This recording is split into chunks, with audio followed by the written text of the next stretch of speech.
Até há pouco tempo atrás havia uma estampa enorme de Tiradentes e abaixo dessa pintura enorme que ficava no mural atrás de um prédio, de um edifício aqui da minha cidade, havia uma frase que ela marcou profundo no meu coração.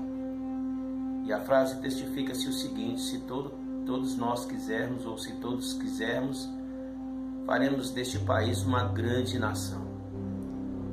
Esse país, na verdade, já é uma grande nação. Se foi Joaquim José da Silva Xavier que disse semelhante coisa, eu não procurei averiguar. Mas essa frase faz um sentido enorme a partir do momento em que cada um de nós, passamos a dar a nossa contribuição para uma sociedade mais justa, uma sociedade mais harmônica, uma sociedade mais consciente. Eu sempre falo muito sobre a consciência coletiva. E, infelizmente, não sei se por causa dos formadores de ideias, muitos deles com ideias progressistas, ideias que vêm do socialismo cultural, ideias que vêm de conceitos socialistas, infelizmente, que mesclou-se na arte, na cultura, que mesclou-se até mesmo em muitos artistas da mídia, enfim. São os formadores de ideias que tentam inculcar em nossa sociedade certos conceitos que são, por que não dizer, até mesmo heterodoxos, ou seja, foge ao contexto da trivialidade do paradigma que até então nossa nação está acostumada a vivenciar. Talvez esse tenha sido o grande rompante que acabou elegendo esse nosso novo presidente, porque ele traz ideias simples. Não estou aqui questionando ou falando a favor ou contra, muito embora eu tenho ideais que se fundem às ideias desse nosso presidente que foi eleito, que é Bolsonaro. Mas indiferente disso, eu me preocupo mais doravante, quando cada um de nós temos muito a ver. O que mais me alegrou nisso é que mesmo os formadores de ideias, sejam eles cantores, sejam eles artistas, eles não puderam mudar o quadro das coisas.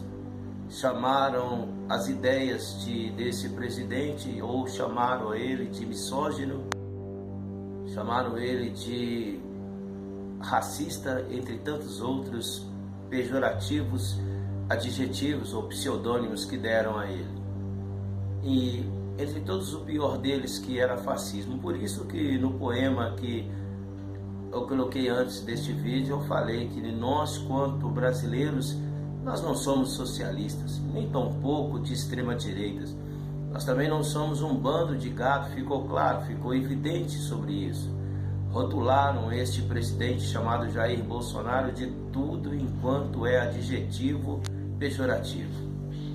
Mas nada adiantou, que prevaleceu o conceito de uma sociedade que está cansada dessas ideias progressistas, dessas ideias que nada tem a ver com a nossa família, com o nosso conceito de vida, com nossa filosofia de vida. E o que nós temos doravante é continuar através do nosso conceito simples. E nós podemos mudar sim essa nação. Isso começa no diálogo entre pais e filhos, começa no diálogo dentro de uma família que é a célula da sociedade. Não importa o que a mídia, através da televisão, através dos jornais, ou seja lá como for, seja a mídia falada, televisada, escrita, não importa o que elas tentam, o que elas planejam inculcar na mente dos nossos filhos. Mas nós, quanto pessoas educadoras, podemos mudar o quadro desta coisa, fazer com que essa geração possa se tornar não uma geração psicodélica, cheia de ideologias, que nada tem a ver com aquilo que vem. Eu volto muito a essa questão da simplicidade do dia a dia, da filosofia que nós podemos vivenciar baseada nos conceitos familiares, no respeito ao próximo. O meu direito termina onde começa o seu direito, e assim vice-versa. E se nós atinarmos para esta questão, nós poderemos viver melhor, de uma maneira melhor. Infelizmente, volto a repetir, nossas novelas do dia a dia deturpou demais a consciência coletiva. Hoje nós temos uma consciência coletiva um tanto promiscuída, cheias de ideais que muitas vezes nos assustam e até mesmo têm tentado deturpar a mente de nossas crianças. Por isso é que eu agradeço a Deus por pessoas que arvoram a bandeira não do extremismo da direita, mas uma bandeira conservadora, uma bandeira que respeite princípios que a mim são princípios ortodoxos, princípios hegemônicos, princípios que respeitam o conceito familiar. Sempre arvorarei a bandeira da família, não com ideais gramicistas ou ideais que sejam de outros filósofos ou artistas, ou seja lá quem for.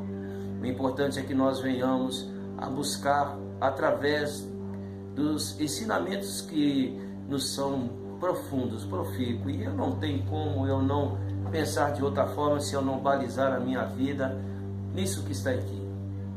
Eu sei que para muitos isto é arcaico, é apenas um livro religioso, ambíguo, mas para mim é um padrão de vida, é um paradigma que pode edificar um lar. Eu costumo dizer sempre que uma família, ela pode mudar toda uma rua pode mudar toda uma cidade pode mudar uma nação, uma cidade pode mudar um estado pode mudar uma nação. Somos nós, tal qual como nós fizemos para colocar este homem, ainda que ele tenha sido rotulado de misógino, que repudia as mulheres, ainda que ele tenha sido rotulado de homofóbico. Nós não somos tolos, nós não somos tão incautos. Nós vimos na plataforma dos ideais do governo dele um governo mais coerente com aquilo que está no âmago da nossa família, que é pautada por sua vez, sejamos nós católicos ou protestantes. Nós somos 90% de cristãos. Não estou aqui discutindo questões teológicas da liturgia, mas princípios filosóficos que estão acima de qualquer questão.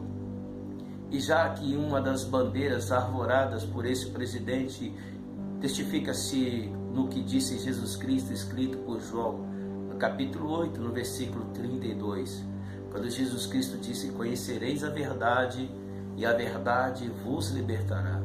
A verdade que eu coloco aqui diante deste vídeo, diante daqueles que possam ouvir, nada mais é do que as Sagradas Escrituras, baseando a nossa vida nas Sagradas Escrituras, não de forma religiosa, ambígua, porque infelizmente eu até concordo, ironicamente, e até meio paradoxal, mas eu concordo com aquele que é o pai do socialismo, que é Karl Marx, que, diga-se de passagem, ele já foi um protestante que desviou-se da fé e criou ideais, ele juntamente com Engels e tantos outros, criaram ideais tão contraditórios, tão deturpados. Eu chego a dizer que eles, para mim, se tornaram energúmenos. Mas numa questão do que disse numa frase de Karl Marx, eu sou categórico, eu concordo com ele.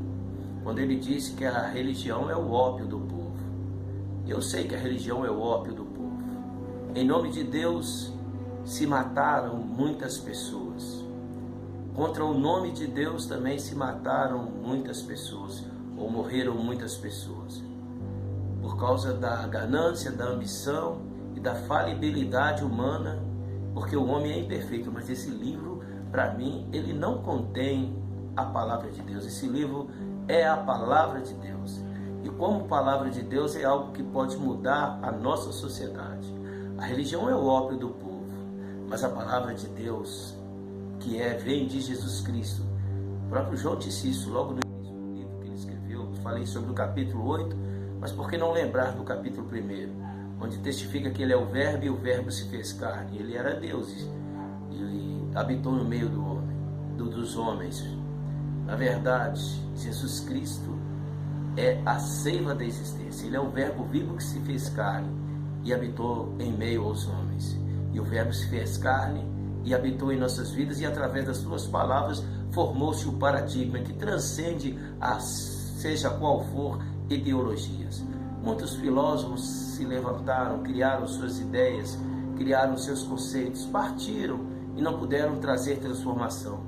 Mas aquele primogênito de Maria, como eu disse antes, que no princípio ele era o Verbo era Deus, tal qual, como está testificado no primeiro capítulo do livro escrito por João, no Evangelho de João. E o Verbo se fez carne, andou em meio àquele povo, ensinou os seus discípulos, e seus discípulos, por sua vez, ensinaram os discípulos dos seus discípulos. E assim, de boca em boca, através das escritas, a palavra chegou até nós. Os progressistas não dão a mínimas para isso. Talvez eles preferem muito mais conceitos que pautam para o humanismo, entre tantas outras coisas. Mas a palavra de Deus é a verdade. E nós, quando conhecemos a verdade, nós podemos transformar essa nação. Para concluir, eu volto a dizer, um lar pode transformar toda uma rua pode transformar toda uma cidade pode transformar todo um estado, e nós teremos uma nova nação. Eu não estou aqui querendo transformar Bolsonaro na solução para os nossos problemas. Os problemas estão aí, mas eu tenho algo que vai muito além do que um simples presidente, que se trata de Deus que é vivo, e a própria história, a trajetória, ficou claro, não é impossível nós não percebermos a ação de Deus para que esse homem chegasse ao poder. Se ele será um ótimo presidente, eu não sei, mas eu sei que se ele não for um ótimo presidente, há de se levantar outro, porque nós somos pessoas idôneas e aprendemos a votar e não ser como os gados guiados por pessoas que tentam ludibriar nossas mentes. O importante é nós priorizarmos, acima de tudo, o paradigma principal.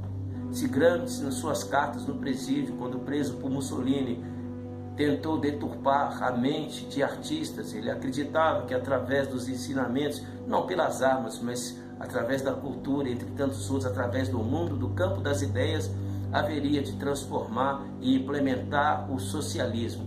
E com esse socialismo, essas disparidades, esses absurdos que nós presenciamos, eu afirmo que aqueles que meditam nesse livro, na simplicidade desse livro, se Gramsci era um filósofo, quantos hoje não podem serem homens de Deus, conservadores, respeitosos, não extremistas, não como tentaram rotular esse presidente quando chamaram ele de tantos adjetivos pejorativos, mas como homens e mulheres de Deus que temem, que amam a Deus e que buscam a Deus sobre todas as coisas, e que acreditam que este livro não é um livro ambíguo, não é um livro obsoleto, mas é a palavra de Deus, ainda que infelizmente muitos líderes tentaram deturpar essas palavras, mas isso acontece desde que o mundo é mundo.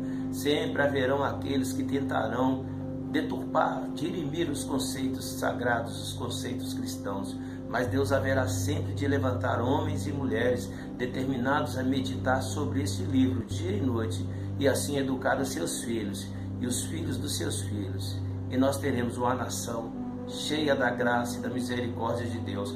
Parece uma utopia, mas eu sou um visionário, eu sou um sonhador, e se Deus pode levantar um homem, volto à própria palavra de Deus, é impossível não fazer uma analogia com essas eleições que aconteceram há pouco, já que Bolsonaro até então era um homem tido como uma amedota, daqueles bonachão, ou entre outros adjetivos que eu poderia dizer que são pejorativos, uma personalidade um tanto folclórica. Mas eu me lembro agora de uma carta que Paulo escreveu aos Coríntios, logo no primeiro capítulo, quando diz que Deus escolheu as coisas que não são para confundir as coisas que são. Quem sabe isso não pode ser uma analogia a esse presidente que de bonachão, que de folclórico tornou-se o presidente dessa nação. E com certeza, uma coisa eu acredito, ainda que muitos, até mesmo repórteres ou até mesmo os grandes pensadores que viram ser feita uma oração, questionaram aquele homem pela oração que foi feita. Mas a melhor coisa, ainda que ele tenha dito um monte de besteiras, realmente eu sei que ele disse, mas uma coisa ele fez a favor de si: transferir para Deus o governo dessa nação. E se nós juntarmos a ele e passarmos a fazer disso aqui o patamar, a base de sustentação da nossa filosofia, da nossa ideologia, nós não seremos de direita ou de esquerda, nós seremos cristãos, nós seremos cidadãos, e nós podemos mudar a consciência coletiva que paira sobre esta sociedade para vivenciarmos um novo conceito de vida baseado naquilo que há de mais hegemônico, de mais perfeito, que é a palavra de Deus. Que assim seja, louvado seja o seu santo nome. Amém.